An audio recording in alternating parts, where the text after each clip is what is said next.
Vitamin B 12 మన nerve cells regenerate అవ్వడం కోసం కానీ లేదా మన సెంట్రల్ నర్వస్ సిస్టమ్ బ్రెయిన్ కానీ స్పైనల్ కార్డ్ కానీ వాటి హెల్త్ బాగుండాలన్నా సరే లేదా మన బ్లడ్ సెల్స్ కానీ మెచ్యూర్ అవ్వాలన్నా సరే ఈ వైటమిన్ అనేది కంపల్సరీ ఉండాల్సి ఉంటుంది. అండ్ ఈ వైటమిన్ బి 12 డెఫిషియన్సీ ఎవరిలో ఎక్కువగా ఉంటుంది తెలుసా? Vegetarians, pure vegetarians.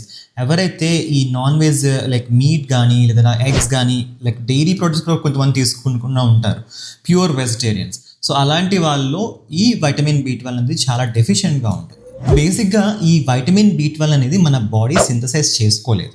కొన్ని రకాల బ్యాక్టీరియా మన ఇంటెస్టైన్లో ఉండే బ్యాక్టీరియా అనేవి ఈ విటమిన్ బి 12ని సింథసైజ్ చేస్తాయి. సో అలాగా ఆ విటమిన్ బి 12 అనేది అబ్జార్బ్ అవడం వల్ల ఆ టిష్యూస్లో చేరి ఉంటుంది. ఆర్గాన్ మీట్ అయిన లివర్ లేదా ఫిష్ మీట్ కానీ లేదా రెడ్ మీట్, ఎక్కువగా రెడ్ మీట్లో కూడా ఎక్కువ ఈ బి 12 ఎక్కువగా ఉంటుంది. సో ఇవి కన్జ్యూమ్ చేసినప్పుడు మనకి బి 12 అందుతుంది. కానీ ప్లాంట్ బేస్డ్ ప్రొడక్ట్స్లోని అసలు ఈ విటమిన్ బి 12 అనేది ఉంటుంది. కానీ డైరీ ప్రొడక్ట్స్లో కొంతవరకు ఉంటుంది, కానీ మన డైలీ రిక్వైర్మెంట్కి అది సరిపోదు. సో అందువల్ల ఈ వేగన్స్ ఫోర్టిఫై చేసిన బి 12 సప్లిమెంట్స్ కానీ లేదా సమ్ అదర్ టాబ్లెట్స్ రూపంలో కానీ ఈ బి 12ని కంపల్సరీ తీసుకోవాలి.